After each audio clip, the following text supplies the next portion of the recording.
CCDB অষ্টম batch প্রশিক্ষণ এখন পরিচালনা করছে। আমি বিগত ব্যাচে গত বছরও এই প্রশিক্ষণে একটা সেশনে ফ্যাসিলিটেট করার সুযোগ পেয়েছি এবং এই বছর আমি এই একটা সেশন অষ্টম ব্যাচে আমি ফ্যাসিলিটেট করলাম।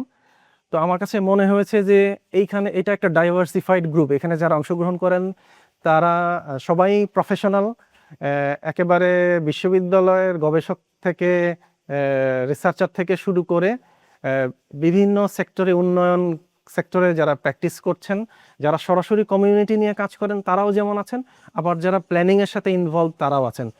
কাজেই এই ডাইভার্সিফাইড গ্রুপকে আমরা ক্লাইমেট চেঞ্জের যে ইম্প্যাক্ট এবং সেই ইম্প্যাক্টের সাথে সাথে কমিউনিটিতে কিভাবে কী ধরনের রিস্ক তারা ফেস করতেছে এবং এই ক্লাইমেট চেঞ্জ রিস্কগুলো মিটিগেট করা এবং রিস্ক রিডাকশনের জন্য তাদের কী ধরনের অ্যাডাপ্টেশন এবং মিটিগেশনের প্ল্যান লাগবে, এই বিষয়ে বিস্তারিত আলোচনা করা হচ্ছে, যার ফলে ওনারা যার যার জায়গা থেকে কন্ট্রিবিউট করতে পারবেন। যারা প্ল্যান করছেন তারা প্ল্যানিংয়ে ক্লাইমেট চেঞ্জের বিষয়গুলোকে নিয়ে আসতে পারবেন, যারা সরাসরি কমিউনিটির সাথে কাজ করছেন তারা এই ক্লাইমেট স্মার্ট টেকনোলজিগুলো তাদেরকে দেওয়া, কমিউনিটির ক্লাইমেট রেজিলিয়েন্ট আরও যাতে হয়ে উঠতে পারে এবং তাদের যাতে রিস্ক রিডাকশনের মাধ্যমে তারা একটি সাস্টেইনেবল লাইভলিহুড নিশ্চিত করতে পারেন, এই ক্ষেত্রে প্রত্যেকেই অবদান রাখতে পারবেন বলে আমি মনে করি।